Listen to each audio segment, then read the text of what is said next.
Good evening बच्चों। Okay, तो कल जो है मैंने आपको पढ़ाया था हाइजेनबर्ग अनसर्टेनिटी प्रिंसिपल। आज हमको उस लिटरेचर को आगे बढ़ाना। तो हाइजेनबर्ग अनसर्टेनिटी प्रिंसिपल कल कंप्लीट हो गया था और आज आधे घंटे की जो मैंने क्लास ली थी आपके अच्छे लेवल के क्वेश्चंस के लिए, उस क्लास के अंदर मैंने एक डेरिवेशन कराया था। What is the relationship between delta x and delta lambda. Although वो आने की संभावना एग्जाम में बहुत रेयर है, तो मैं सिर्फ फॉर्मूला लिख रहा हूँ। रिलेशनशिप ऐसा नहीं, फॉर्मूला ऐसे नहीं लिखते। जैसे याद करना है याद कर लेना, नहीं करना है तो भी काम चल जाएगा। तो कल जो पढ़ाया था उसमें था delta x into delta p is greater than equal to h by 4 pi. ठीक है ना। अब देखो, इधर आप करो डेल्टा एक्स, यहाँ पर करो delta lambda is greater than equal to lambda square by 4 pi. Delta p की जगह डेल्टा लेमडा लिखो और एच की जगह डेल स्क्वायर लिखो। डेरिवेशन कैसे करना है वो आधे घंटे के लेक्चर में देख लेना। ऑल्दो डेरिवेशन करना इंपॉर्टेंट नहीं है, पर यदि किसी को समझना है कि ये फॉर्मूला कहाँ से आया, कैसे डिराइव हुआ, तो उसके लिए आपको वो आधे घंटे का लेक्चर डाउट क्लास वाला देख लेना चाहिए। ठीक है ना। अब इस पर मैंने एक सवाल भी आपको करा दिया था, वो सवाल भी आपको उधर ही देखना है। ठीक है ना बेटा। एक नया सवाल मैं आपको इस पे करा रहा हूँ। मान लो ये है delta x is what, this delta x is uncertainty of position, uncertainty of measurement of position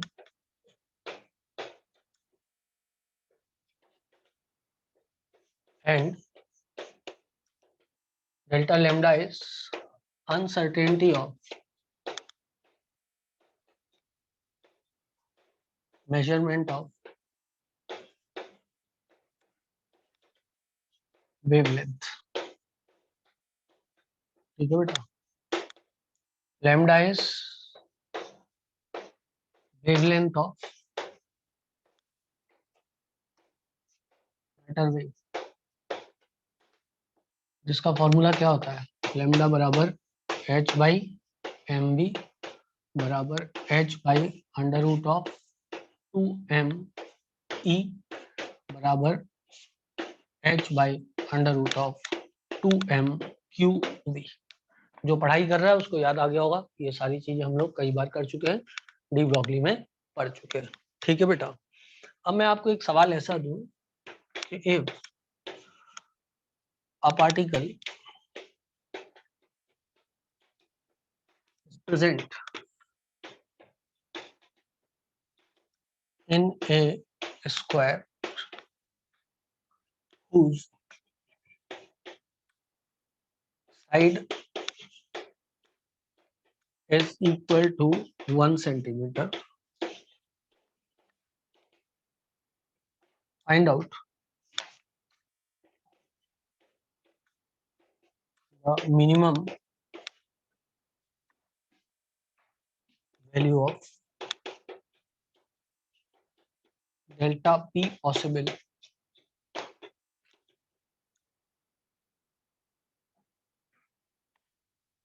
find out minimum value of delta p possible। बेटा इधर जो सवाल है वो ये है कि यदि कोई स्क्वायर है, उसका साइड 1 सेंटीमीटर है, उसका स्क्वायर 1 सेंटीमीटर है, मतलब वो एक स्क्वायर में पार्टिकल प्रेजेंट है जिसका साइड स्क्वायर का 1 सेंटीमीटर के बराबर है, तो minimum value of delta P possible क्या आएगी। हम जानते हैं, वी नो दैट, अच्छा सब लोग जाग रहे हैं, we know that delta x is equal to, है ना, we know that delta x into delta p, we know that delta x into delta p is greater than और इक्वल टू, अपन इक्वल टू करके किसी सवाल को solve कर देते हैं, h बाई 4 पाई। यही होता है बेटा, delta x into delta p is equal to h by 4 pi. अब यदि मैं जो हूं यहां पर मान लो क्या करूं, डेल्टा x की value, if a particle is present in a square whose side is 1 centimetre, find out the minimum value of delta p possible. अब डेल्टा x की वैल्यू मैं पुट करता हूं, कुछ डेल्टा x की वैल्यू कितनी आएगी इसमें, वही सवाल है। डेल्टा x की वैल्यू मिनिमम, ये मिनिमम वैल्यू चाहिए कौन सी, ये वाली, तो ये वाली मैक्सिमम हो जाएगी। और मैक्सिमम अनसर्टेनिटी ऑफ मेजरमेंट क्या हो सकती है किसी स्क्वायर के अंदर, वो होगी मैक्सिमम लेंथ जो स्क्वायर में हो सकती है। मैक्सिमम अनसर्टेनिटी ऑफ मेजरमेंट किसी स्क्वायर में क्या होगी, जो मैक्सिमम लेंथ है वही हो सकती है ना मैक्सिमम अनसर्टेनिटी ऑफ मेजरमेंट, वो कितनी होगी। हाँ, देवांश ने सही बोला, देवांश ने सही बोला। देवांश ने बोला ऋषिता बेटा कुछ और सोचना पड़ेगा। हाँ, मनस्वी ने भी सही बोला, अनिरुद्ध ने भी सही बोला, और हरदिया ने भी सही बोला। हृदय हृदय हृदय हृदय हृदय हृदय ने भी सही बोला। सही है। देखो बेटा 1 सेंटीमीटर इसकी साइड है, तो मैक्सिमम जो पार्टिकल मूव कर सकता है इस लेंथ में वो बॉडी डायगोनल के बराबर होगा। बोलो बेटा, वो बॉडी डायगोनल के बराबर होगा। अरे बोलो आया कि नहीं आया, बोलो बात समझ में आई।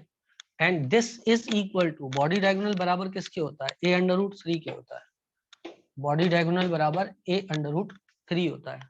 क्या ये मैथ्स तुम लोग को आता है a√3 वाला कि नहीं आता है, ये मैथ्स निकाल लोगे।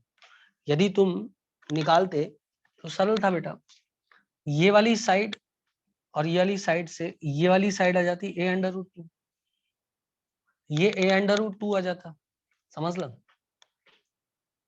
ये साइड क्या है, a है, इन दोनों साइड को मिला करके ये वाली साइड कितनी हो जाएगी, a√3 हो जाएगी। So by Pythagoras theorem body diagonal a√3 के बराबर होती है। अब तो आ गया आंसर, अब तो कोई दिक्कत नहीं है, यहाँ पे वैल्यू पुट कर दो। This is equals to 10 into 10 की power -2 into √3 into delta p is equal to 5.27 into 10 की पावर -35। जो पढ़ रहा है उसको खट्टी से समझ में आ गया हो सर ने क्या कहा है।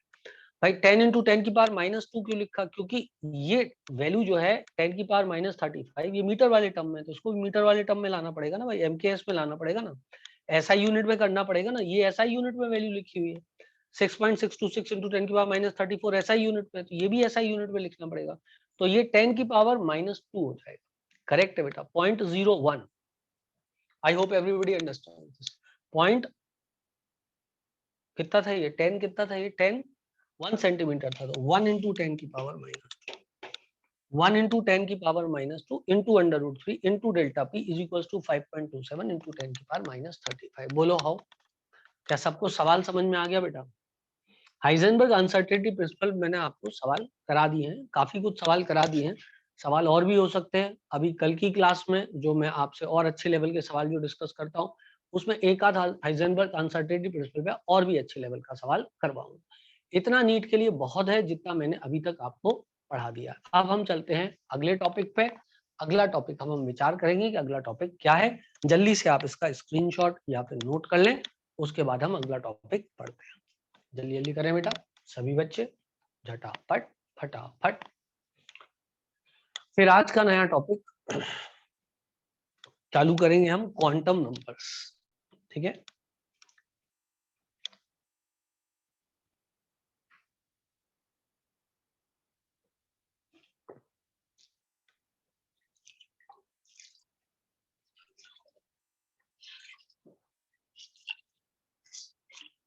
now let us focus on the new topic called as quantum number। ठीक है,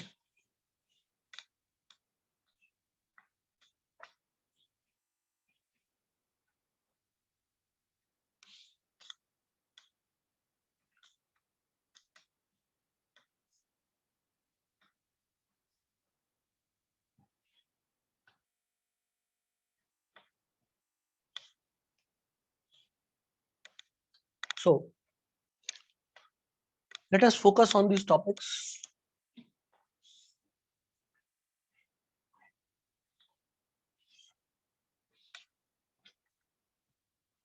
क्वांटम नंबर।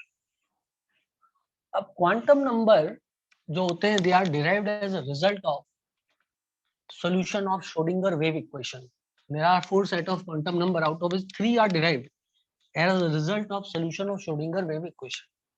अब Schrodinger wave equation हमारे सिलेबस का पार्ट नहीं है, हमें वो नहीं पढ़ना है, मॉड्यूल में भी नहीं दिया हुआ है। हाँ, एक्स्ट्रा में रिकॉर्डिंग उसके लिए करूंगा, डिफिकल्ट वाली जो क्लास चलती है उसमें Schrodinger wave equation एक हद तक मैं आपको पढ़ाऊंगा, ठीक है। लेकिन नीट के लिए वो जरूरी नहीं है सच, ठीक।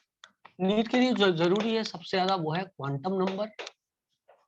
इनफैक्ट अब तक आपने जो भी पढ़ा है वो सब फिजिक्स में ज्यादा आता है, अब जो आप पढ़ने वाले हो ये केमिस्ट्री में आएगा, ठीक है। तो quantum number are derived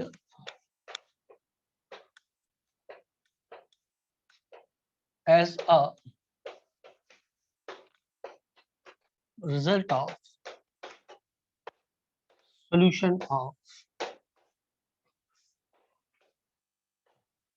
Schrodinger wave equation.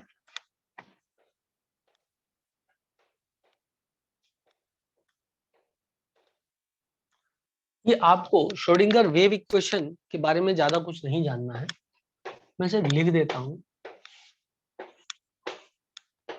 2-4 बार देख लेना है।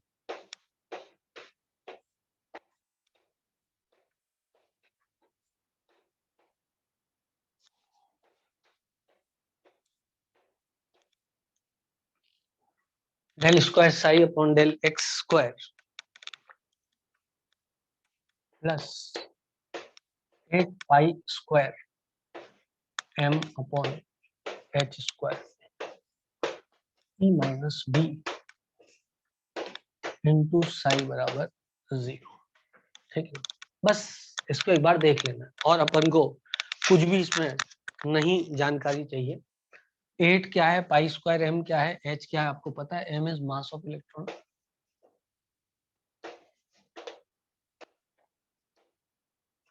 ई is total energy,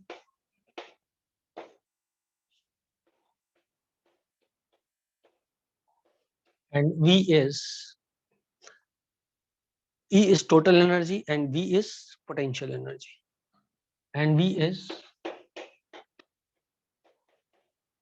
potential energy.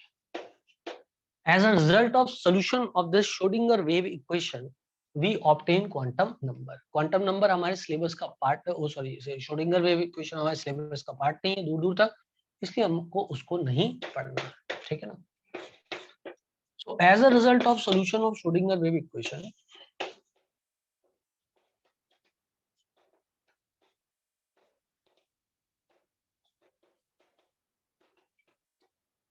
we derive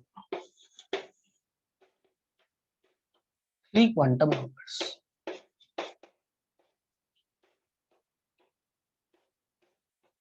Three quantum numbers. Fourth quantum number is derived, is obtained using other equations of other concepts of physics. हमें उसके depth में जाने की कोई आवश्यकता नहीं है। तो ऑल 4 क्वांटम नंबर क्या होते हैं बेटा, प्रिंसिपल क्वांटम नंबर एक होता है, इसको हम डिटेल में पढ़ेंगे कि क्वांटम नंबर क्या होते हैं। दूसरा होता है एजीमुथल क्वांटम नंबर, तीसरा होता है मैग्नेटिक क्वांटम नंबर,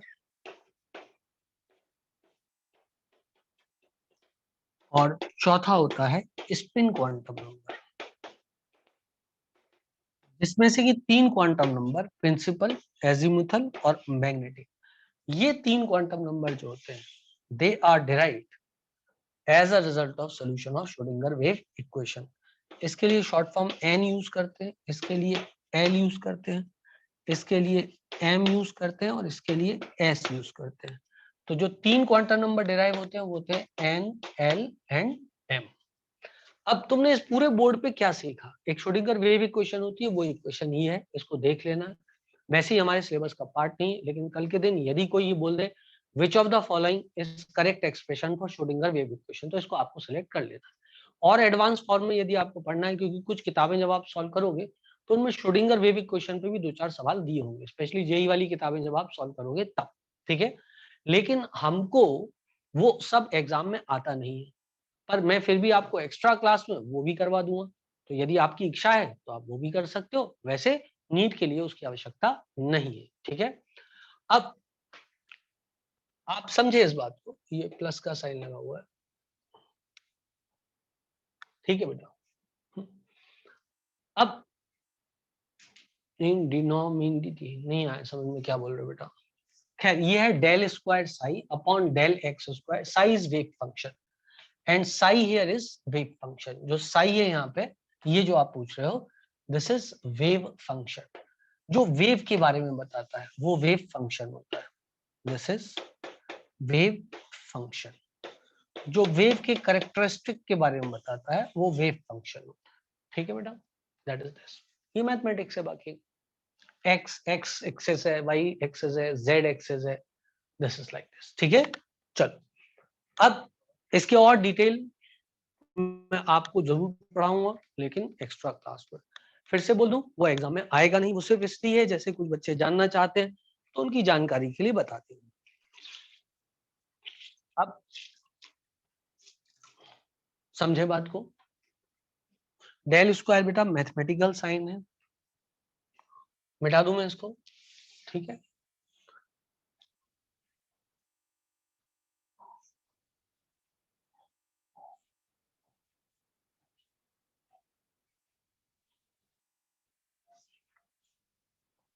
अब आपको पढ़ना क्या? आपको पढ़ना है क्वांटम नंबर। अभी क्वेश्चन सॉल्व करोगे कुछ समझ में आ जाएगा कि उस एरिया से कोई क्वेश्चन नहीं है दूर दूर तक एग्जाम में। आईआईटी में भी आज तक श्रोडिंगर वेव इक्वेशन से एक ही क्वेश्चन आया है, जब तक मैंने उसको कवर किया। उसके बाद अभी रिसेंटली कोई आ गया हो तो मैंने ध्यान नहीं दिया, क्योंकि मैं अभी वो डील नहीं कर रहा हूं। सिर्फ एक ही क्वेश्चन आया था बेटा, और वो क्वेश्चन भी श्रोडिंगर वेव इक्वेशन की नॉलेज उसके लिए आवश्यक नहीं थी, केमिस्ट्री की बेसिक नॉलेज से ही वो क्वेश्चन सॉल्व हो जाता था। चलो, अब आगे बढ़ते हैं और क्वांटम नंबर पढ़ते हैं, जो हमारे सिलेबस का पार्ट है। So what are quantum numbers? Quantum number एक तरीके से हमें इलेक्ट्रॉन की पोजीशन, इलेक्ट्रॉन की स्थिति का ज्ञान देता है, किसी एटम में कहां पर है। जैसे कि आपसे ये पूछा जाए, जैसे कि क्वांटम नंबर 4 होते हैं बेटा, और वो हमें बताते हैं, quantum number tells us about the स्थिति of a electron inside the atom. जैसे कि ये बोल दे कोई कि बीपीएस सर कहाँ मिलते हैं, है ना, मान लो मैं एक इलेक्ट्रॉन हूँ, तो वो बोलेंगे भाई कि भारत देश में मिलते हैं। तो पहली बात हो गई, भारत देश में मिलेंगे। दूसरे, भारत देश में कहाँ मिलेंगे, तो पता लग जाएगा भारत देश में इंदौर शहर में मिलते हैं। फिर इंदौर शहर में कहाँ मिलते हैं, तो जिस कॉलोनी में रहता हुआ उस कॉलोनी का नाम आ जाएगा। फिर उस कॉलोनी में कहाँ मिलते हैं, तो घर का नाम आ जाएगा। क्या तुम लोगों को मेरी बात समझ में आ रही है? ठीक है। तो इस तरीके से 4 चीजें बताई गई, उन 4 चीजों ने मेरी पूरी स्थिति का ज्ञान आपको दे दिया। इसी प्रकार बेटा क्वांटम नंबर होते हैं, जो इलेक्ट्रॉन की स्थिति के बारे में बताते हैं कि इलेक्ट्रॉन कहां पर मौजूद है। क्या कंसेप्ट क्लियर है सब लोग को? सो quantum number basically tells us about the position of electron inside the atom. ठीक है बेटा, तो quantum number tells us about position of a electron in a quantum number tells us about position of electron in a atom। वो कहां पर है atom में, उसकी पोजीशन क्या है। अब इसमें 4 क्वांटम नंबर होते हैं। पहला quantum number principal quantum number. इसको किस, अब क्यू एन लिख दूंगा चल जाएगा ना। प्रिंसिपल क्वांटम नंबर, पहला क्वांटम नंबर हुआ प्रिंसिपल क्वांटम नंबर। इसको एन के द्वारा रिप्रेजेंट करते हैं, गिवन बाय बोहर। इसको किसने दिया था? बोहर ने दिया था इस क्वांटम नंबर को। ये क्या बताता है? It tells us about the distance of electron from the nucleus. It represents the size of the atom, or it represents the name, size, and energy of the shell in which the electron is present. So it tells us about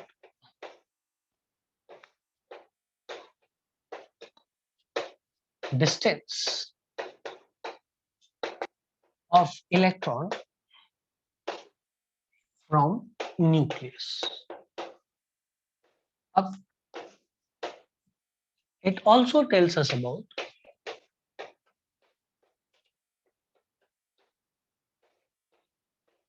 shell, जिसे हम orbit भी कहते हैं, size of shell. It also tells us about size, energy. It tells us about size, energy, and name of the shell. And name of the shell. More the value of n, more the value of n, more is size, more is energy. Please ये मत लिखना more is name, हाँ, ठीक है। जितना ज्यादा N की value होगी साइज भी उतना ही बड़ा होगा, करेक्ट है। अब देखो बेटा, हमको पता है कि रेडियस बराबर होता है 0.529 into n square by z, where n is principal quantum number. It is principal quantum number या number of shell. And energy बराबर होता है -13.6 z square by n square. अब आप बोलोगे सर जी यहाँ तो एन डिनोमिनेटर में, बोलो बेटा यहाँ तो एन डिनोमिनेटर में, बोलो हाउ, लेकिन बेटा नेगेटिव साइन लगा हुआ है, नेगेटिव साइन लगा हुआ है, समझे आप मेरी बात को। So energy is directly proportional to n square, not inversely proportional to n square. Clear है बेटा इतनी बात? Since negative sign is there, it indicates as n increases energy, negative sign is there, तो इसको ऊपर ले जाएंगे तो n की पावर क्या होगा, -2 हो जाएगा। समझ रहे बात को? सो जैसे जैसे ऊपर जाएंगे वैसे वैसे एनर्जी क्या होगी, बढ़ेगी। it does not decrease, it increases. So since negative sign is there, it indicates as we move up,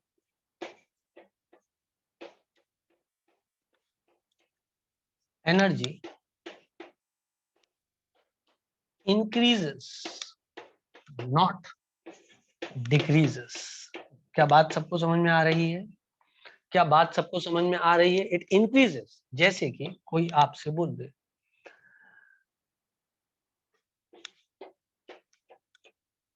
energy of a electron moving around the nucleus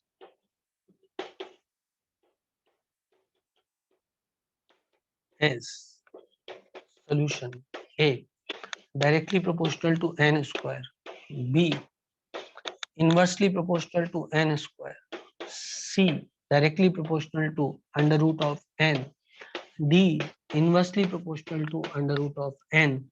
The correct answer is directly proportional to n square. आया कि नहीं आया? बोलो आया कि नहीं आया? Directly proportional to n square. चमका, सो दैट इज देयर। अब ये भी लिखा है नेम ऑफ द शेल, तो आपको तो पता है ये नेम ऑफ द शेल की कहानी सबको पता है, 1 2 3 4 5 KLMNOP, याद आया बेटा? n बराबर 1 तो K शेल, n बराबर 2 तो L shell.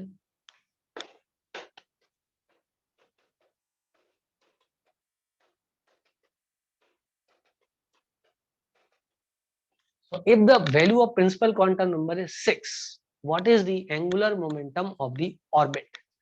If n is equals to 6, what is the angular, if the value of principal quantum number is 6, what is the value of angular momentum of the orbit?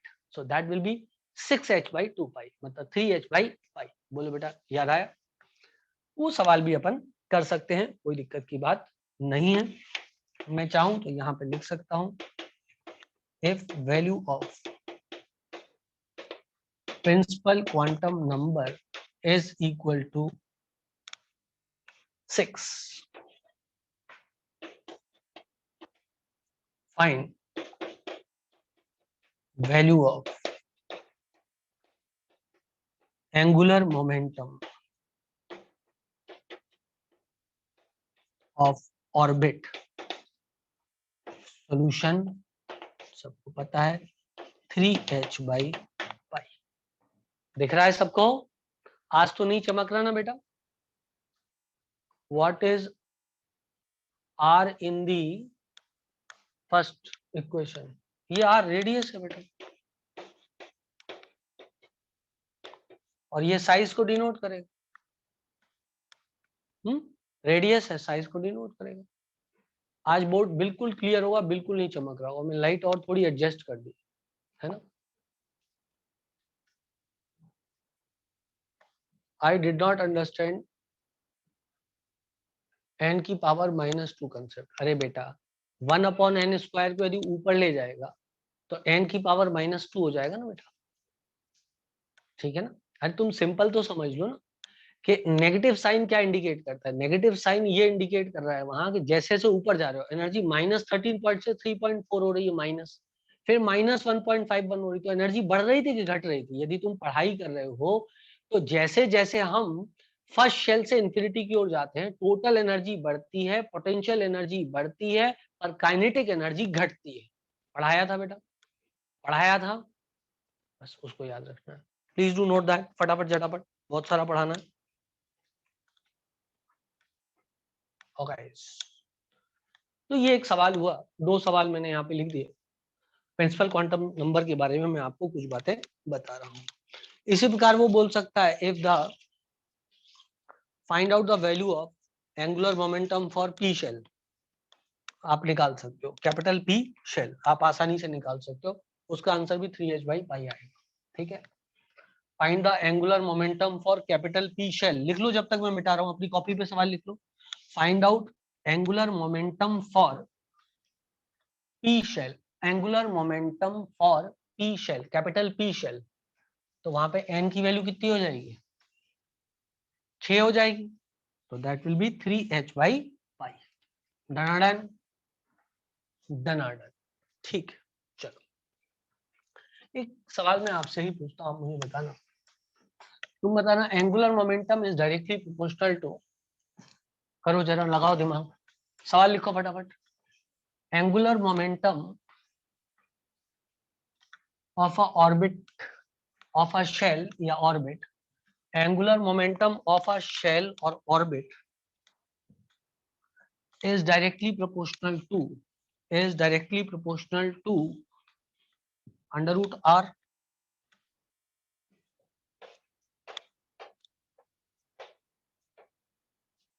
angular momentum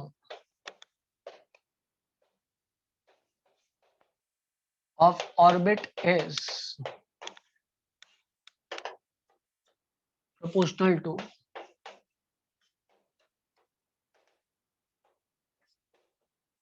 a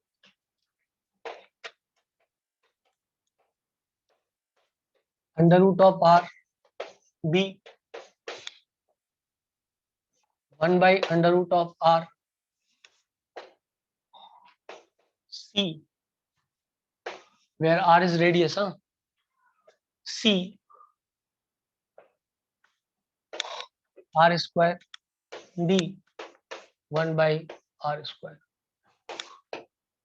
r बराबर radius. अब तुमको पता है angular momentum mvr, यदि इसको मैं p मान लूं, is directly proportional to n, भाई it is equal to nh/2π ना, it is directly proportional to n, हाँ ना बोलना पड़ेगा। mvr is directly proportional to n, it is equal to nh/2π, therefore p is directly proportional to n. Also r is equals to 0.529 into n square by z, so R is directly proportional to n square. बोलो बेटा, R is directly proportional to n square. Therefore, under root of R is directly proportional to n. हाँ ना बोलना पड़ेगा. Therefore, P is directly proportional to under root of R. चमका कि नहीं चमका?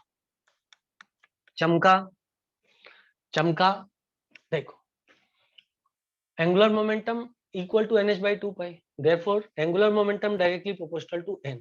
अब उसने तो n से प्रोपोर्शनलिटी नहीं, रेडियस से प्रोपोर्शनलिटी पूछी, तो वो हमको निकालनी थी, तो वो हमको निकाल के दे देनी थी. ये एक तरीका है उसको निकालने का. बोलो मानना तो पड़ेगा यार, बोलो यार मानना तो पड़ेगा. और भी तरीके सोच सकते थे, जैसे आप देखते हैं mvr इज इक्वल्स टू क्या होता है, nh बाई 2 पाई होता है ना. और हमको एंगुलर मोमेंटम किसके बीच चाहिए थी, प्रोपोर्शनलिटी. अच्छा, एंगुलर मोमेंटम तो ये तो ऐसे ही रखा रहने देते हम, एन से ही निकाल सकते थे, और कोई तरीका नहीं था, क्योंकि ये वाला टर्म एक तरफ लिखना ही पड़ेगा. Angular momentum directly proportional to n, यही एक तरीका है, बेस्ट तरीका. वो भाई बोलो, भाई हो गया भाई, बोलो भाई, ऐसा सवाल आएगा तो कर लोगे भाई. चलो आगे बढ़ते हैं और आगे पढ़ते हैं. मुझे पूरी उम्मीद है कि आप लोग पढ़ाई कर रहे हैं, है ना.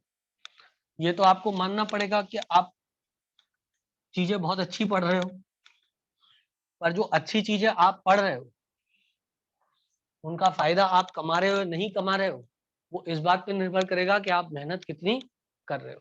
आज की क्लास कितने बच्चों ने अटेंड करी? लगभग, शायद आखिरी में मैंने जब देखा था 46 बच्चे मुझे दिखे थे. 46 बच्चे मुझे दिखे थे जब आखिरी में मैंने देखा था. हो सकता है उसके बाद 2-4 और बढ़ गए होंगे, लेकिन 46 बच्चे देखे थे, है ना. अब आप देखो, उस क्लास में मैंने सवाल फास्ट भी कराए और बहुत अच्छे सुंदर लेवल के सवाल करवाए. जिनका स्कूल था तो मैंने पूछा था पहले, भाई स्कूल कितने बजे तक है? आप लोगों ने बोला आखिरी स्कूल 1 बजे तक है. देन आई सेड दैट मैं 1:30 बजे क्लास लगाऊंगा, वरना मैं सुबह ही क्लास लगा लेता या रात में क्लास लगा लेता. You said your school is till 1. Last reported on doubt group was 1. तो मैंने 1:30 बजे क्लास लगाई और सिर्फ आधे घंटे की क्लास लगाई, जैसा मैंने आपसे वादा किया था. टुनाइट नहीं, कल वापस से लगाऊंगा 1:30 बजे क्लास, फिर आधे घंटे की, जैसा वादा किया. बस आधा घंटा चाहिए मेरे को, पता भी नहीं लगता कब खत्म हो जाता. समझ रहे बात? लेकिन आप पढ़े, आप यदि क्लास अटेंड करेंगे तो आपको बहुत बहुत बहुत फायदा होता है. क्लासेस को छोड़ना नहीं चाहिए हमको, है ना. भले आप डाउट देख सकते हैं, रिकॉर्डिंग देख सकते हैं, बट रिकॉर्डिंग और लाइव क्लास दोनों अलग अलग चीजें हैं. हमको लाइव क्लास ज्यादा देखना चाहिए, उस क्लास में स्पीड भी ज्यादा अच्छी होती है. अच्छा खैर चलो, हम पढ़ रहे हैं क्वांटम नंबर. तो मैंने आपको बता दिया किसके बारे में, मैंने आपको बता दिया about the principal quantum number which was given by Bohr. और वो किस चीज के बारे में बताता है वो सारी बातें भी बता दी. ठीक है. अब प्रिंसिपल क्वांटम नंबर में ही यदि वेलोसिटी कैलकुलेट करते, दैट विल बी 2.18 into 10 की पावर 6 z by n. और यदि velocity of electron moving in, so this is principal quantum number, this is n is principal quantum number over here. और angular momentum calculate कर सकते हैं. Angular momentum mvr is equals to nh by 2 pi. so this is also principal quantum number. ठीक है बेटा. तो खैर आप जो है इसको सबको नोट कर लें, इसके बाद हम नई चीज पे बढ़ते हैं. अच्छा, number of electron in a particular shell is equals to, एक और है फॉर्मूला, वो पता कर लेते हैं. नंबर ऑफ इलेक्ट्रॉन्स, किसी शेल में कितने इलेक्ट्रॉन होते हैं, number of electrons in a particular shell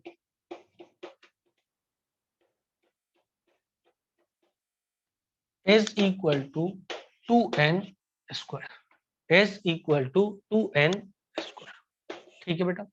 number of electrons in a particular shell यदि आपको देखना है तो वो 2n स्क्वायर होगा.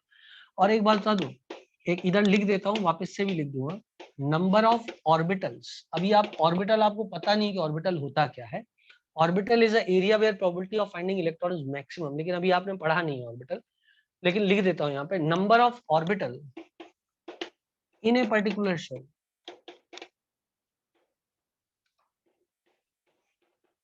Is equal to n square. क्या कोई बच्चा इन दोनों को देख करके ये सेंटेंस बोल सकता है कि the maximum number of electron in a orbital कितने हो सकते हैं?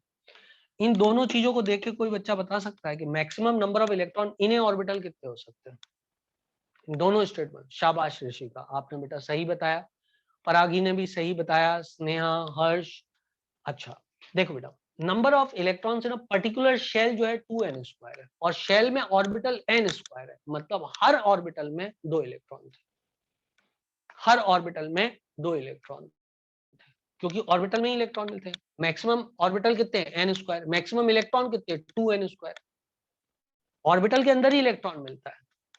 तो ये बहुत ही इंपॉर्टेंट सेंटेंस यहाँ पे लिखने जा रहा हूं। Maximum electron in a orbital.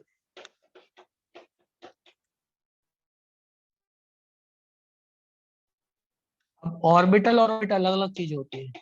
S equal to 2। ठीक है बेटा, ये क्वेश्चन बहुत कॉमन है जो आपको टेस्ट में कभी भी टपक जाएगा। पता है क्या पूछेगा? बोलेगा number of electron in P orbital is, और बच्चा पी शेल सब शेल कुछ सोच करके आंसर लगा देता है।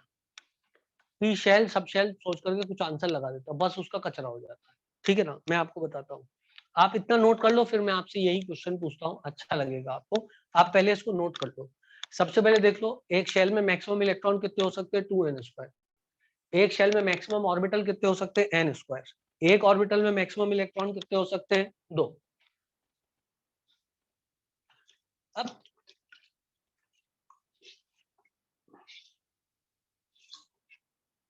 तुम मुझे बताओगे, मिटाऊं बेटा, मिटाऊं बेटा, मिटाऊं बेटा?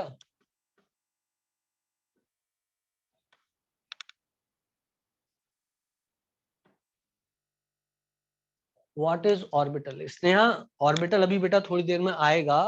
मैंने थोड़ी देर पहले ही बोला है, अभी ऑर्बिटल पढ़ाया नहीं, अभी पढ़ाने वाला हूँ। Orbital is a place where probability of finding electron is 90 to 95% या 95% ले लो, या आसान शब्दों में बोलो, एक 3 डायमेंशनल एरिया जहां probability of finding electron maximum होती है, उसे ऑर्बिटल बोलते हैं।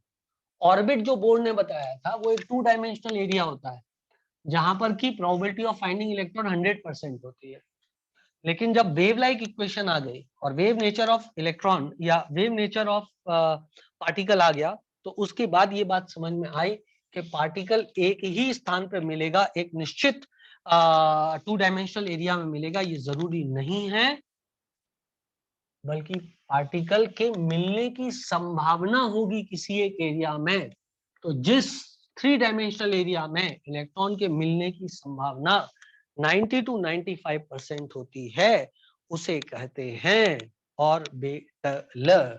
ठीक है बच्चों, देखो बेटा, थोड़ी देर में आएगा, थोड़ी देर में सब आने वाला है, डोंट वरी, एक एक करके आएगा। अभी आपने क्या पढ़ा? Principal quantum number.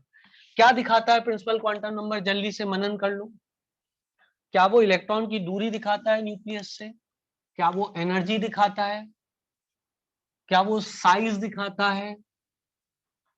क्या वो वेलोसिटी के बारे में बताता है? क्या वो angular momentum of A orbit के बारे में बताता है? बताता है कि नहीं बताता? जिस जिस चीज पे एन डिपेंड करता है उन सब के बारे में प्रिंसिपल क्वांटम नंबर बताता है। जिन जिन चीज पे एन डिपेंड करता है, N is principal quantum number, वो सारी चीजें एन बताता है या प्रिंसिपल क्वांटम नंबर बताता है। चाहे वो रेडियस हो, चाहे वो एनर्जी हो, चाहे वो वेलोसिटी हो, चाहे वो angular momentum of the orbit हो, या वो नेम ऑफ द शेल। क्या मेरी बात क्लियर है? एक लाइन में यदि क्लियर करूं तो एक लाइन में हम ये बात पढ़ लेते हैं कि प्रिंसिपल क्वांटम नंबर बराबर एन होता है। तो जो जो चीजें में एन आता है, प्रिंसिपल क्वांटम नंबर उनके बारे में बताता है। किस किस चीज में एन आता है? रेडियस में आता है, वेलोसिटी में आता है, एंगुलर मोमेंटम में आता है of orbit, value of name of the shell में आता है, साइज एनर्जी में आता है। तो ये सारी चीजें प्रिंसिपल क्वांटम नंबर बताता है। क्या आप सबको बेटा क्लियर हो गया? हाँ, एन बेटा लेवल है, बिल्कुल सही है। एन का मतलब लेवल या नंबर ऑफ शेल होता है, और एन का ही मतलब प्रिंसिपल क्वांटम नंबर भी होता है। ठीक है बेटा, एक बच्चे ने पूछा सर n का मतलब तो लेवल होता है, तो मैंने जवाब दिया बिल्कुल सही बात है, नंबर ऑफ लेवल भी होता है और n का मतलब प्रिंसिपल क्वांटम नंबर भी होता है। ठीक है बच्चों। Sir can there be more than 6s? बेटा आ जाएगा, अभी चिंता मत करो, अभी सब आ जाएगा, थोड़ा देर इंतजार करो, ये सारे क्वेश्चन आपके क्लियर हो जाएंगे। अब हम आगे बढ़े तो principal quantum number is over, now let us read about the azimuthal quantum number और एंगुलर एजीमुथल क्वांटम नंबर, और इसी का एक नाम है एंगुलर क्वांटम नंबर, और इसी का नाम है सब्सिडियरी क्वांटम नंबर, और इसी का नाम है secondary quantum number. Subsidiary quantum number सही होगी स्पेलिंग, सेकेंडरी क्वांटम नंबर। ये इसके इतने सारे नाम हैं, सासा ऐसे याद कर लेंगे, ठीक है ना। Secondary subsidiary angular azimuthal, secondary subsidiary angular azimuthal सा स्क्वायर, ठीक है बेटा, ऐसे करके अपन याद कर लेंगे उसको। ये तो इसके नाम, और उसको रिप्रेजेंट किसके द्वारा करते हैं बेटा? It is represented by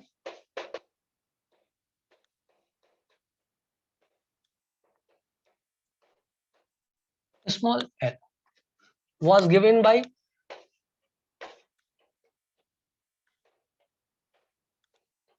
Sommerfeld. इन्होंने फाइन स्पेक्ट्रा के बारे में बताया था, और इन्होंने ही दो टाइप के ऑर्बिट बताए थे सोमरफेल्ड ने, एलिप्टिकल और सर्कुलर ऑर्बिट। वो भी मॉड्यूल में नहीं दिया, मैं अलग से ही आपको पढ़ाऊंगा, ठीक है ना। चलो खैर, तो ये क्या बताता बेटा? It was given bye Sommerfeld. It represent the shape of a subshell and orbital angular momentum. क्या दिखाता? It represent shape of the subshell. It represents shape of the subshell and orbital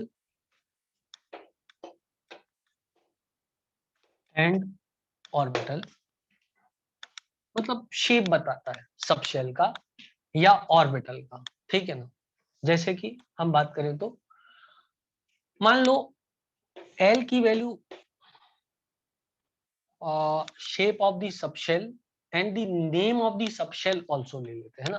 shape and name of the subshell, shape and name of the subshell, नाम भी बताता है subshell का और उसका shape भी बताता है कि कैसा वो दिखता होगा, ठीक है बेटा। अब ले तो it represent the shape of the subshell and the name of the subshell. ये पॉइंट अब समझ में आएगा इस पॉइंट के बाद।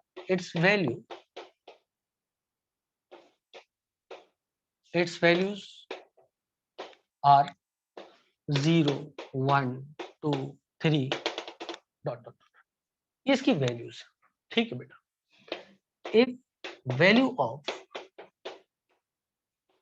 L is equals to 0, it means S subshell, it means S subshell. If value of L is equals to 1, it means small p subshell. If value of L is equals to 2, it means D subshell.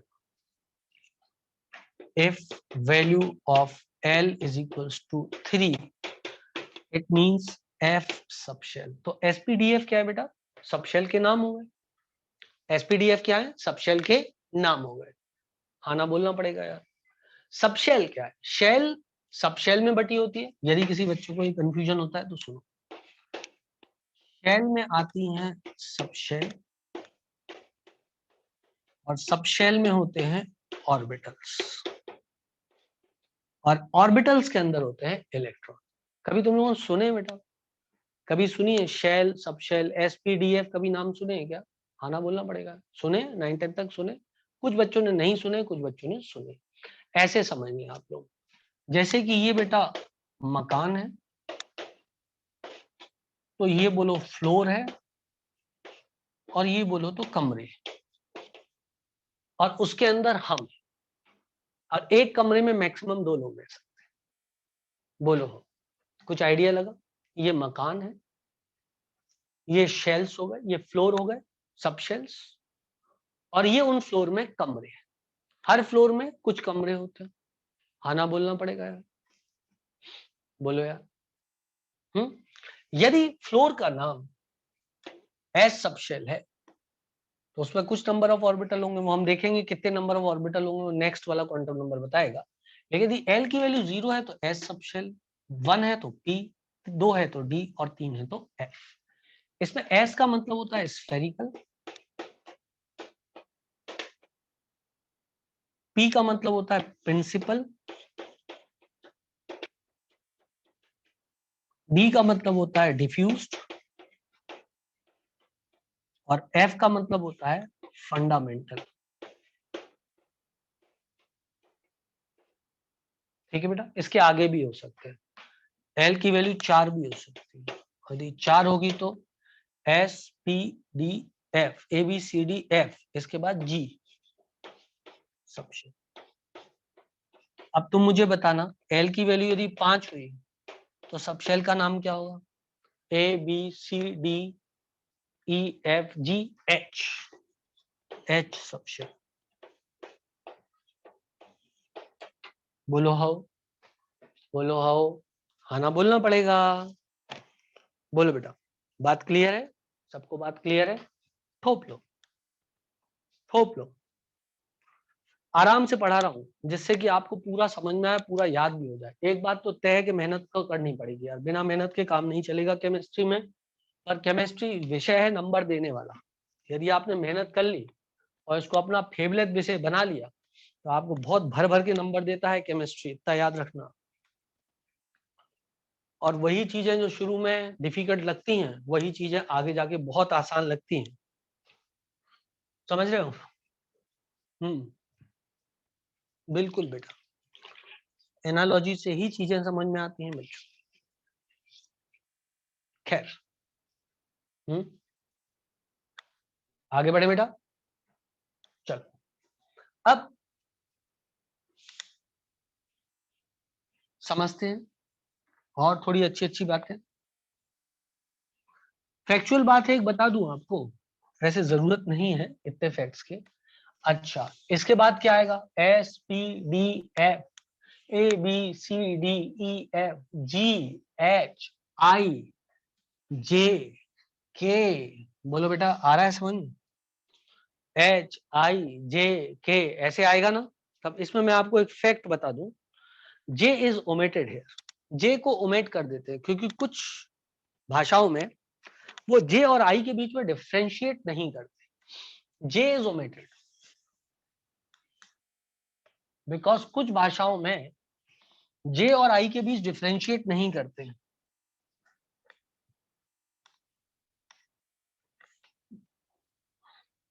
कुछ लोग अपनी personal अंग्रेजी प्रयोग करते होंगे। ठीक है बेटा।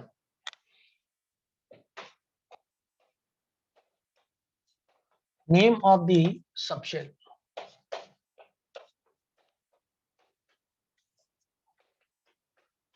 S P D F, A B C D E F G H I J K L M N. समझे? तो ये क्या हो जाएगा? एन की वैल्यू बोलो, एल की वैल्यू क्या होगी बेटा यहाँ पे बोलो? एन की वैल्यू क्या होगी यहाँ पे बोलो? 0।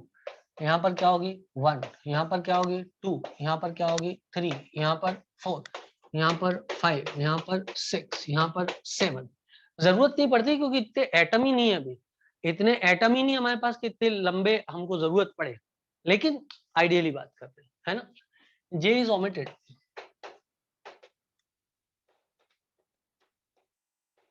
because in certain languages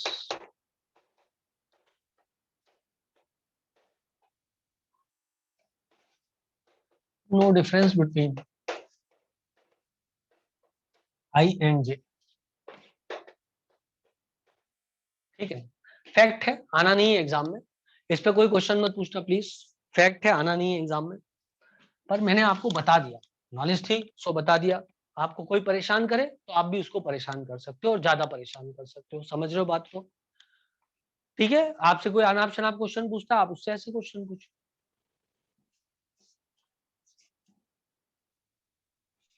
है ना बेटा? अब वो नहीं लिया बेटा, एसपीडीएफ से चालू किया, उसके बाद एफ के आगे बढ़ गए बेटा, ए भी नहीं लिया। चलो खैर, अब बेटा इसके आप बात करते हैं, इसके बाद क्या है। यदि n बराबर 1 है तो l बराबर कितना होगा? अच्छा, now if value of n is given, then possible value of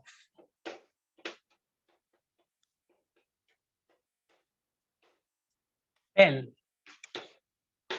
is equal to, यदि मान लो आपको n की वैल्यू दी है तो l की कितनी वैल्यू हो सकती है, is equal to 0 to n minus 1, is 0 to n minus 1।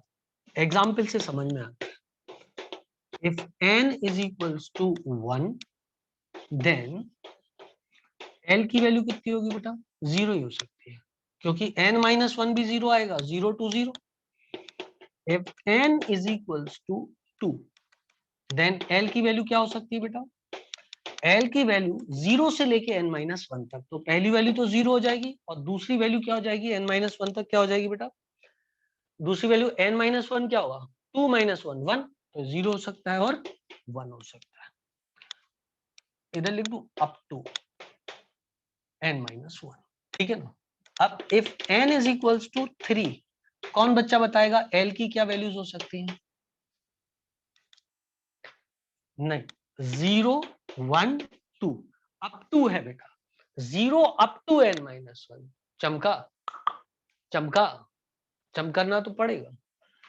If n is equals to 4 then l is equals to 0 1 2 3 आया। if n is equals to 5 then l is equals to 0 1 2 3 4 etc etc। बोलो how, बोलो how, हाना बोलना पड़ेगा भाई, हाना बोलना पड़ेगा भाई। आ रही है सबको बात समझ में? गुड, आगे बढ़ते हैं।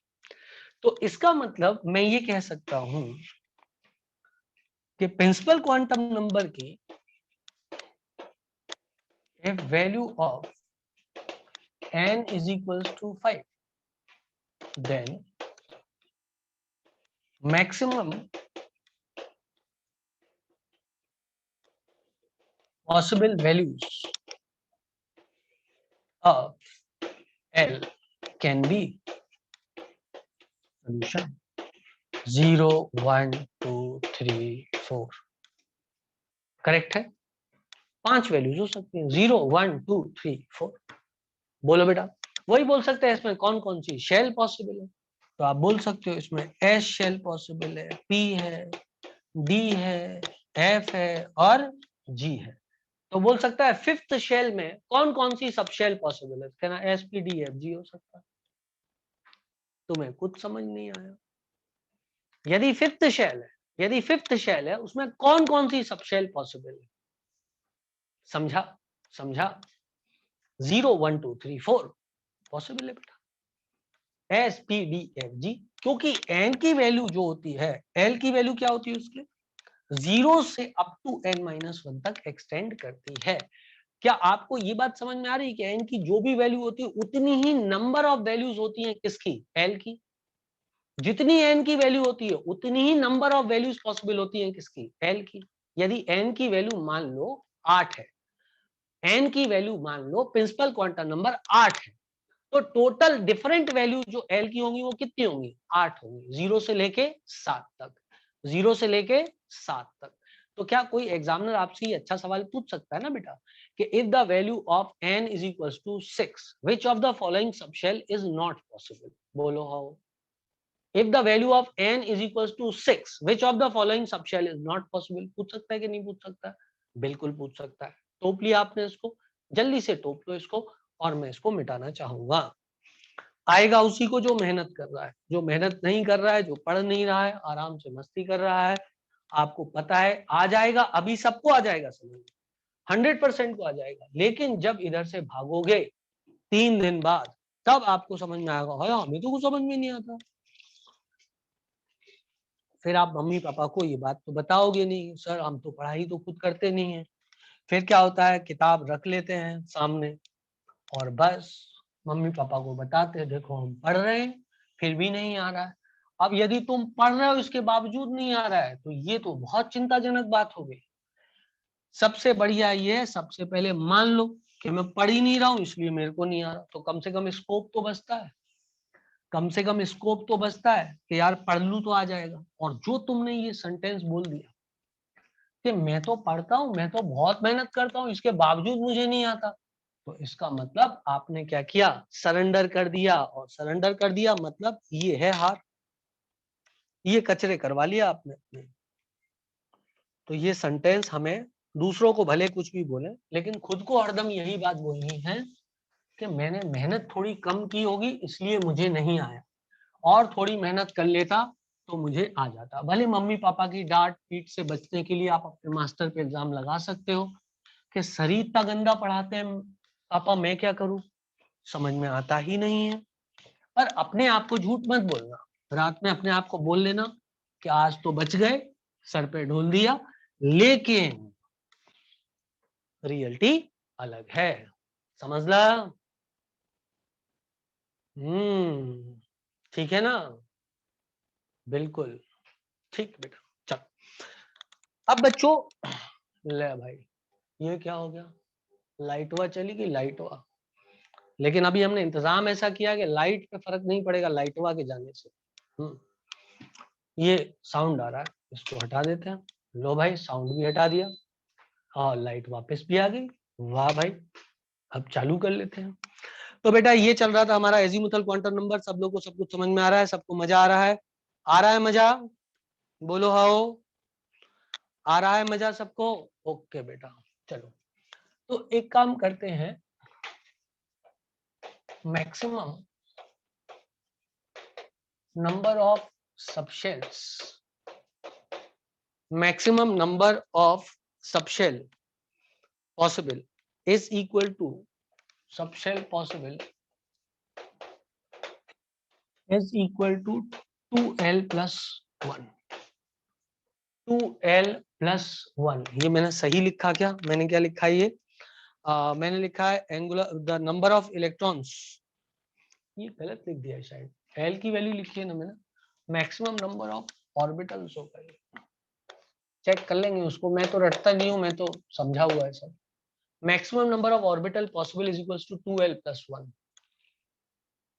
तो इसकी वैल्यू कितनी आ जाएगी, फॉर देयरफॉर, ये नेक्स्ट पॉइंट हो गया है ना, maximum number of orbital possible is equals to 2l plus 1। Therefore for s subshell l बराबर, बोलो बेटा s सबशेल के लिए l बराबर क्या लिख दूं बच्चों, शाबाश 0। Therefore maximum number of orbital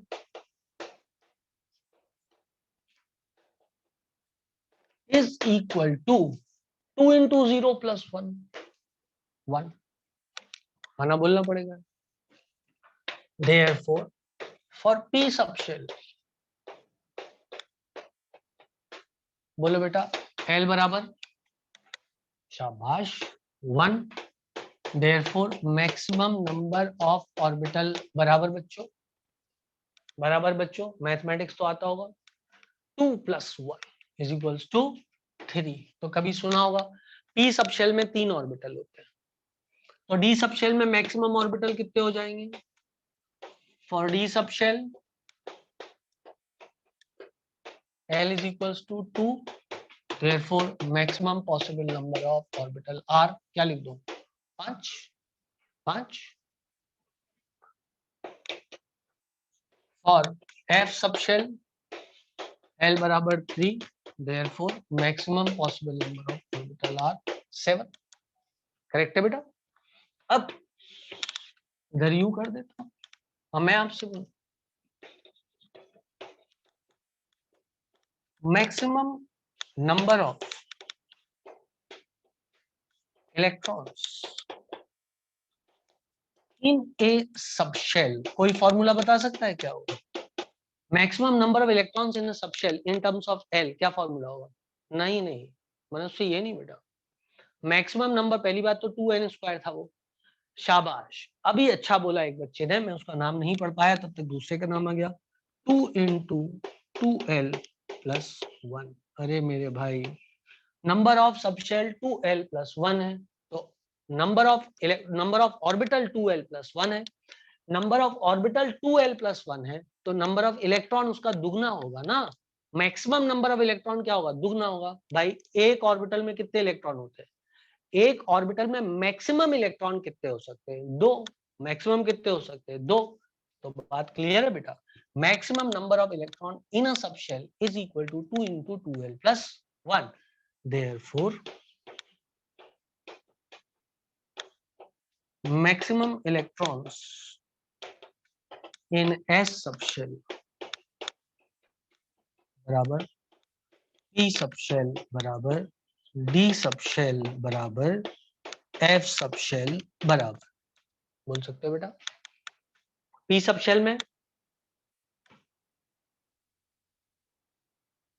6, S subshell में 2 × 2 × 0 + 1 बराबर 2, 2 × 2 × 1 + 1 बराबर 6, 2 × 2 × 2 + 1 बराबर 10, 2 × 2 × 3 + 1 बराबर 14। बोलो हाउ,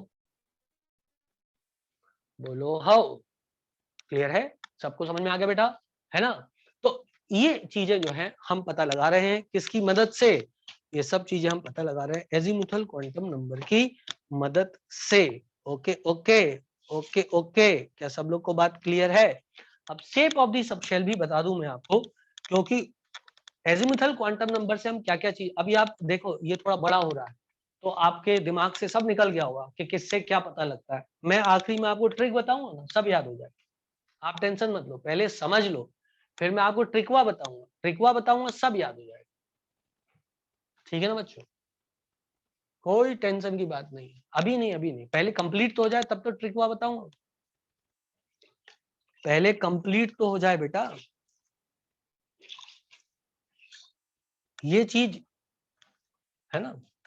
हाँ sir, it is very difficult, मैं मान रहा हूँ, क्योंकि चीजें बहुत सारी है ना, तो क्या होता है दिमाग से निकल जाता है। तो बहुत सारी चीजें दिमाग से निकल जाती है, तो मैं आपको ट्रिक्स बताऊंगा। ट्रिक बताने में अपना बेटा कोई हाथ नहीं पकड़ सकता। ट्रिक बताने में अपन बहुत आगे। अभी तक हमने आपको ढंग से, सही बोले तो अभी तक तो हमने आपको ढंग से पढ़ाना चालू भी नहीं किया। हम ढंग से तभी पढ़ाते हैं बच्चों को जब हमें ये कॉन्फिडेंस आ जाता है कि बच्चे पढ़ रहे हैं और बच्चे हमारी इज्जत भी कर रहे हैं। ये दो चीजें यदि हमें नहीं दिखती हैं तो हमसे कोई नहीं पढ़वा सकता। सच बात तो ये, समझ रहे हैं आप मेरी बात? ऐसा है।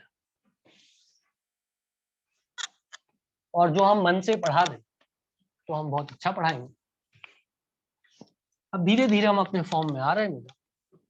पहले तो हमारी तबीयत के कारण हम थोड़े उदास हो गए थे, धीरे धीरे हम अपने फॉर्म में आ रहे हैं,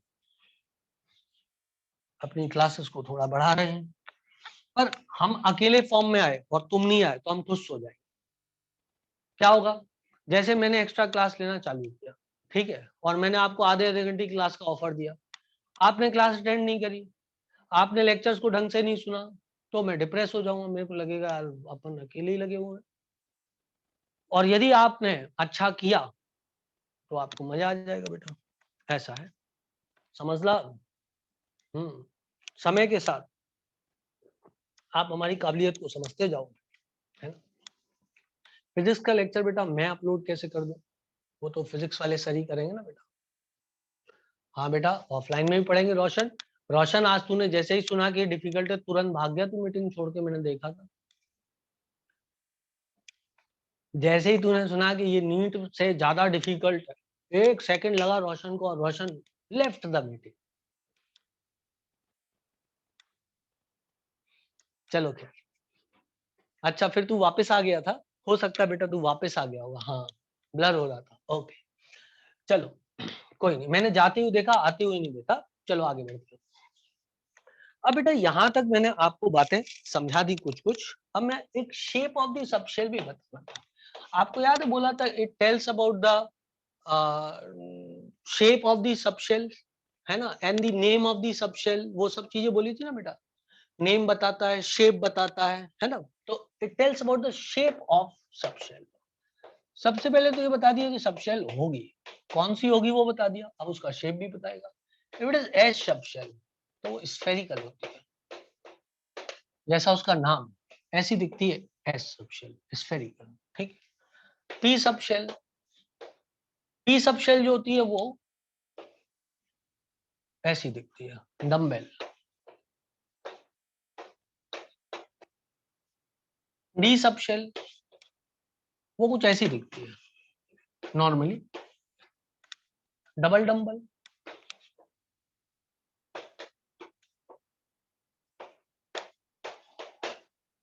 एफ सबशेल सबसे बढ़िया, कॉम्प्लिकेटेड। आप चाहें तो अपना स्टेटस लगा सकते हैं।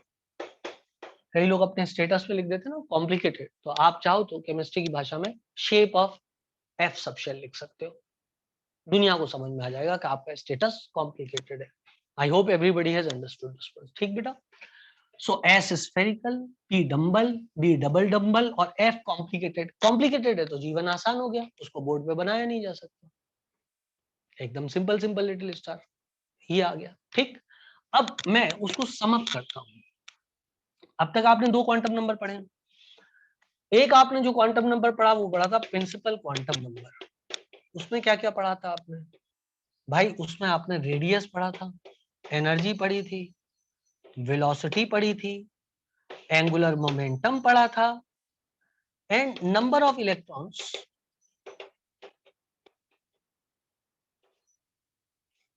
And orbital in a shell पढ़ा था,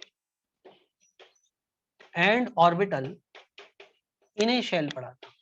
ठीक है बेटा, हो गया शॉर्ट में बिल्कुल। रेडियस, एनर्जी, वेलोसिटी, आप चाहो तो इसका कोई शॉर्ट फॉर्म बना सकते हो, R E V P, P V R, PVR हो गया, पीवीआर ई ई।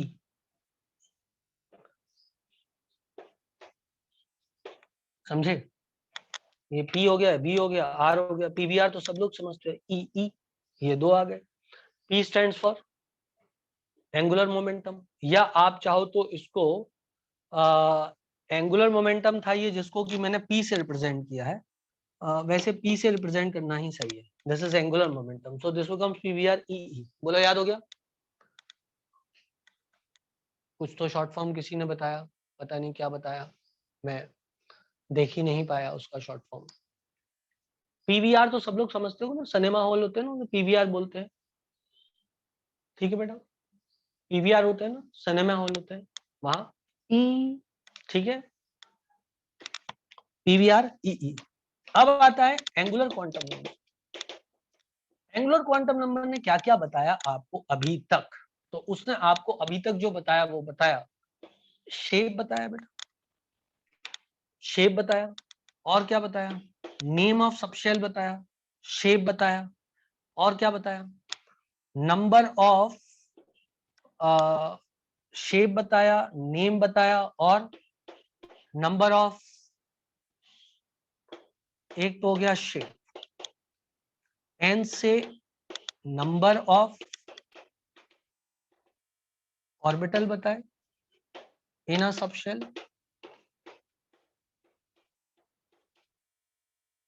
और नेम ऑफ सबशेल बताया, या shape and name of subshell, shape and name of subshell, number of orbital in a subshell, सही है। Number of orbital in a subshell 2l+1। फिर number of electrons in orbital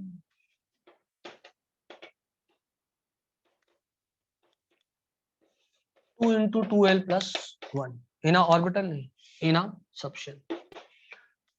तो number of orbital in a subshell and number of electron in a subshell बताता है। Shape subshell का बताता है, name subshell का बताता है। ठीक है बेटा, बोलो बच्चों, बोलो बच्चों।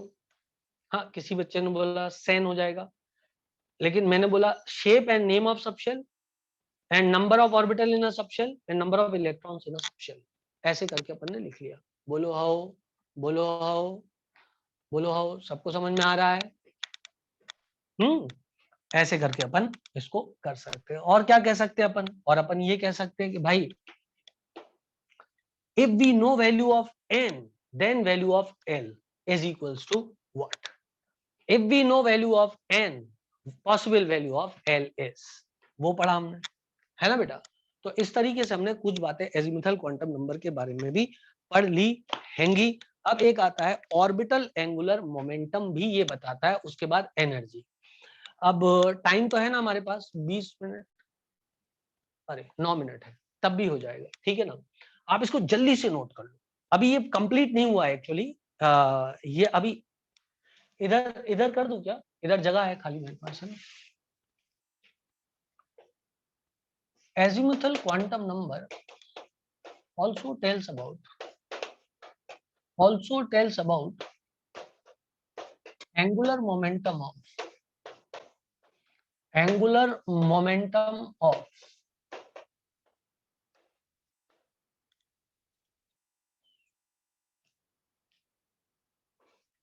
a electron present in a orbital. Angular momentum of a electron present in a orbital. Let me confirm that. मैं एकदम टर्म तो सही लिख रहा हूँ। ऑर्बिटल एंगुलर मोमेंटम लिख देते हैं ना, एंगुलर मोमेंटम ऑफ ऑर्बिटल। तो बेटा यदि यहां तुम देखो तो this is angular momentum of orbit है and this is angular momentum of orbital. Angular momentum of orbital. और यहां क्या होता है? यहां पर होता है एंगुलर मोमेंटम ऑफ ऑर्बिट। ये ऑर्बिट के एंगुलर मोमेंटम है, शेल के एंगुलर मोमेंटम बता रहा है। और शेल जो कि बराबर किसके होता है? NH/2 के बराबर होता है। दिख रहा है क्या? NH/2 के बराबर होता है। समझ ला, दिख रहा है कि नहीं दिख रहा है? जबकि ये बताता है एंगुलर मोमेंटम ऑफ ऑर्बिटल के बारे में, जो कि होता है L इंटू L+1 का अंडर रूट इंटू H/2 ठीक है बेटा, which is equal to L into under root L into L+1 into H/2। अब इसको सॉल्व कर लेंगे, इस पे क्वेश्चन निकाल लेंगे अपन। मान लो हमारे पास इफ एस सबशेल, तो एंगुलर मोमेंटम क्या होगा ऑर्बिटल का? एस सबशेल के लिए एंगुलर मोमेंटम क्या होगा ऑर्बिटल का? शाबाश, 0 0। यहाँ ऑर्बिटल लिखा है, यहाँ पर ऑर्बिट लिखा है बेटा, ऑर्बिट लिखा है बेटा, ये और लिखा है ऑर्बिट और shell. Angular momentum of orbital बराबर कितना होता है? That is equal to under root of L into L+1 into H/2। कुछ इन दोनों को देख करके याद हो रहा है? पढ़ाया बहुत सारा है आज, लेकिन वो सिर्फ ये। अब 2-3 रिवीजन किसको करनी है? आपको भी करनी है। यदि दोनों मिलके करेंगे तो क्या पूरा याद हो जाएगा? खाना बोलना पड़ेगा यार। दोनों मिलके करेंगे तो पूरा याद हो जाएगा ना? बिल्कुल करेंगे, है ना? पर कई बार करना है। चलो मैं आपको एक आध बार और रिवाइज करवा दूंगा, डोंट वरी अबाउट दैट। तो क्वांटम नंबर खत्म होगा तो मैं इसको आपको वापस से रिवाइज करवा दूंगा। आप एक बार जोश दिखाओ तो सही, लगे तो सही, हाँ यार बच्चे पढ़ रहे हैं। फिर आप देखो, ऐसा में है इंसान पढ़े लिखे, आपको बता दूं, ठीक है? आगे बढ़ जाए। अरे सब है मॉड्यूल में, खुशी बेटा चिंता मत कर, ये पूरा नीट में आने वाला है। इसके पहले जो भी पढ़ाया वो फिजिक्स पढ़ाया मैंने आपको, ठीक है? वैसे आपने बोला फिजिक्स का लेक्चर अपलोड कर दो, मैं एक बार कंफ्यूज हो गया कि फिजिक्स का लेक्चर मेरा अपलोड कर दूं क्या, मेरा जो मैंने पढ़ाया वो वाला अपलोड कर दूं, ऐसा कर दूं? बहुत बढ़िया।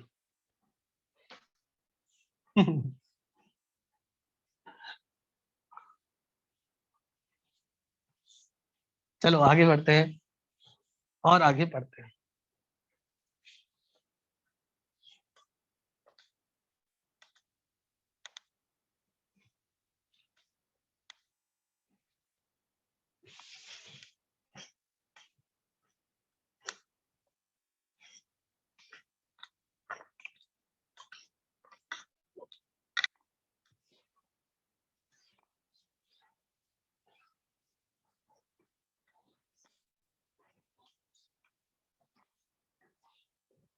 चलो बेटा, अब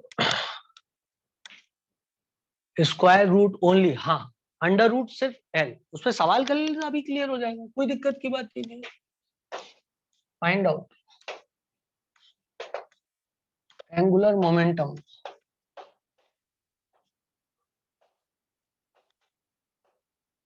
of p orbit and p orbital. Wow, what a question sir ji. p orbit का एंगुलर मोमेंटम निकालना है और स्मॉल p ऑर्बिटल का निकालना है। Angular momentum of p orbit mvr is equals to 6h by 2 pi is equals to 3h by pi. बोलो how. And angular momentum of a small p orbital is equal to under root of L into L plus 1 into h by 2 pi। ये bracket के बाहर है h by 2 pi। L की value कितनी आएगी बेटा, हाँ ना बोलना पड़ेगा, 1, क्योंकि P है, P के लिए L की वैल्यू कितनी आती है 1, तो यहाँ 1 रखा, plus 2 under root 2 into h by 2 pi। बोलो हाउ। सही है ना, under root 2 h by 2 pi, सही तो लिखा है, सही तो लिखा है। करेक्ट बेटा, ओके। अच्छा, इसको मैं ये भी लिख सकता हूँ क्या, बताना कितने बच्चों को समझ में आया, सही है क्या ये?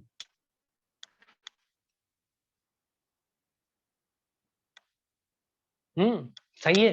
एच हैश को क्या बोलते हैं, एच हैश को क्या बोलते हैं? शाबाश, रिड्यूस्ड प्लैंक कांस्टेंट। शाबाश, सही है बेटा। क्या सवाल पसंद आया, कंसेप्ट क्लियर हो गया, कंसेप्ट क्लियर हो गया, बस इसीलिए तो बताया था ये सवाल, और काय के लिए बताया। ठीक है बेटा, अब मैं आपको एक बात बताता हूँ बहुत important. For 1 electron species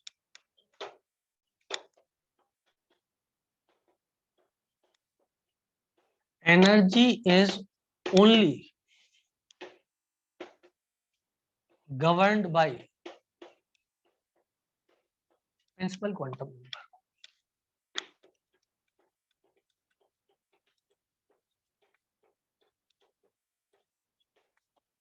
principal quantum number.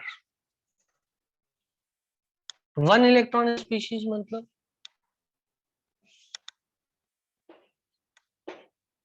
Hydrogen, helium plus, lithium plus plus, beryllium plus plus plus, etcetera. ठीक है बेटा, क्वेश्चन आए, find order of energy of 2s 2p 3s 3p 3d 4s 4p 4d 4s। जहां पर कि ये principal quantum number होता है, ये n को रिप्रेजेंट करता है, ये l को रिप्रेजेंट करता है, ये मैं आपको अभी बता रहा हूँ पहली बार। ये n को रिप्रेजेंट करता है, ये l को रिप्रेजेंट करता है। अब बोलो बेटा एनर्जी का ऑर्डर क्या होगा, मैं लिख रहा हूँ, तुम लोग एग्री करना मुझसे। 4f बराबर 4d बराबर 4p बराबर 4s ग्रेटर देन 3d बराबर 3p बराबर 3s ग्रेटर देन 2p बराबर 2s। मानते हो? थोड़ा एडवांस में क्वेश्चन लिखा दिया है, लेकिन समझ में आ गया क्या? क्या बोला मैंने? वन इलेक्ट्रॉन स्पीशीज के लिए the energy is only governed by one quantum number and that is principal quantum number, जिसकी वैल्यू जो ये सामने लिखी होती है वो होती है। Here the value of principal quantum number is 2 2 3 3 3 4 4 4 4। जो एस पी डी एफ ये सब है, ये सब कैसे आती है? ये सब एजिमुथल क्वांटम नंबर शो करता है। ठीक है बेटा। वाई एन बराबर 6 इन एम। अरे पलक,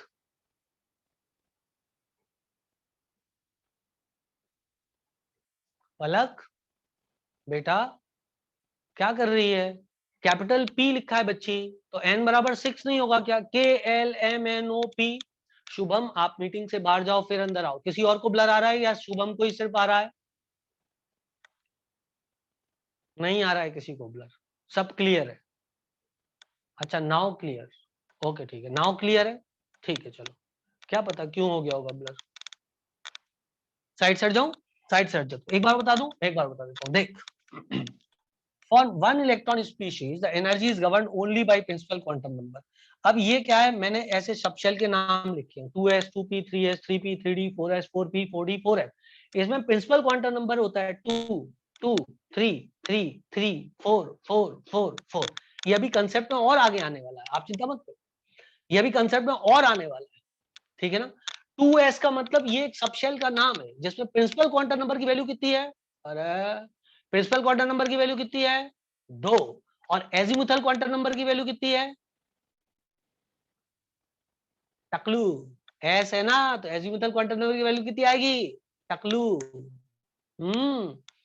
2p में बताओ प्रिंसिपल क्वांटम नंबर की वैल्यू कितनी है?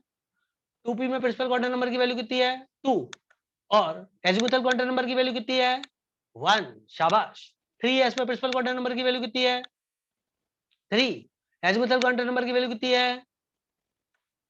0। शाबाश। 3p में दोनों की वैल्यू बोलो, 3p में दोनों वैल्यू बोलो एक साथ, 3 एंड 1। 3d में दोनों वैल्यू एक साथ बोलो, 3 एंड 2। शाबाश। 4s में बोलो, 4s में बोलो 4 and Taklu, 4 and Taklu. 4p में बोलो 4 एंड 1। 4d में बोलो 4 एंड 2। 4f में बोलो 4 एंड 3। आया कि नहीं आया? सरल है। टाइम भी ओवर हो गया, टाइम भी ओवर हो गया। अब मैं आप इसके आगे कल पढ़ाऊंगा, आज के लिए विराम लेते हैं। स्वस्थ रहें, मस्त रहें, कल 1:30 बजे फिर से क्लास लगा लेंगे।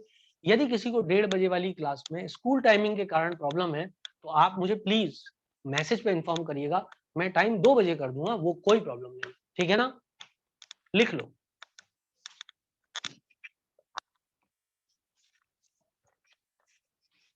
टाइमिंग की कोई दिक्कत नहीं है, वो 2 बजे भी हो सकता है, 2:30 बजे भी हो सकता है, 3 बजे भी हो सकता है, 3:30 भी हो सकता है, वो कोई दिक्कत नहीं है। यदि कोई स्कूल के कारण क्लास अटेंड नहीं कर पा रहा है तो आप डाउट ग्रुप पे या पर्सनल मैसेज पे मुझे लिख के भेज देना। मैं सिर्फ आधा घंटा आपसे चाहता हूँ, मजा आ जाएगा आपको। मैं प्रॉमिस करता हूँ आपसे। Bye bye, tata, see you बेटा।